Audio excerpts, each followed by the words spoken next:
चलिए RRB group D के हालिया एग्जाम पेपर के कुछ खास सवालों को फटाफट देख लेते हैं। तो 15 दिसंबर वाले पेपर में आखिर आया क्या था, चलिए इसी पर बात करते हैं। हमने इस पेपर को एनालाइज किया है और ये रहे वो सवाल और टेकअवेज जो जानना जरूरी है। शुरुआत करते हैं रिपोर्ट्स और ग्लोबल रैंकिंग से। देखते हैं पहला सवाल था 2025 की वर्ल्ड एयर क्वालिटी रिपोर्ट में भारत की रैंक क्या थी। तो जवाब है भारत दुनिया का 5वां सबसे प्रदूषित देश था। अगला सवाल, वर्ल्ड प्रेस फ्रीडम इंडेक्स 2025 में टॉप पर कौन सा देश रहा। इसमें नॉर्वे टॉप पर था और भारत की रैंक थी 151 कुल 180 देशों में से।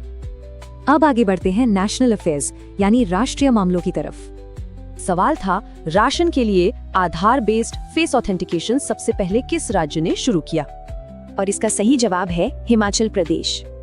एक और सवाल था इंडिया यूएस की जॉइंट एक्सरसाइज टाइगर ट्रायम्फ 2025 कहां हुई। इसका जो समुद्री चरण था वो काकीनाडा तट पर हुआ था। अब देखते हैं बायोलॉजी और केमिस्ट्री से पूछे गए कुछ बेसिक सवाल। पूछा गया था कि पौधों में खाना ट्रांसपोर्ट करने वाला कॉम्प्लेक्स परमानेंट टिश्यू कौन सा है। सिंपल सा जवाब है फ्लोएम। ये पौधे में खाने को हर तरफ पहुंचाता है। केमिस्ट्री से सवाल था कि प्लास्टर ऑफ पेरिस कैसे बनता है। इसे जिप्सम को करीब 100 से 120 डिग्री सेल्सियस पर गर्म करके बनाया जाता है। अच्छा, अब एक फिजिक्स का न्यूमेरिकल भी सॉल्व कर लेते हैं जो पूछा गया था। सवाल ये था कि अगर फोर्स 3 गुना और मास आधा हो तो नया एक्सेलरेशन क्या होगा।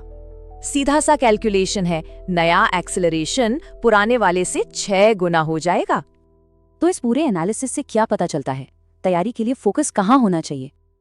ये है वो टॉप टॉपिक्स जिन पर पकड़ बनानी जरूरी है, रिपोर्ट्स, सरकारी स्कीम्स और साइंस के बेसिक्स। तो ये था पेपर का पूरा डिकोड। अब तैयारी शुरू करने की बारी है।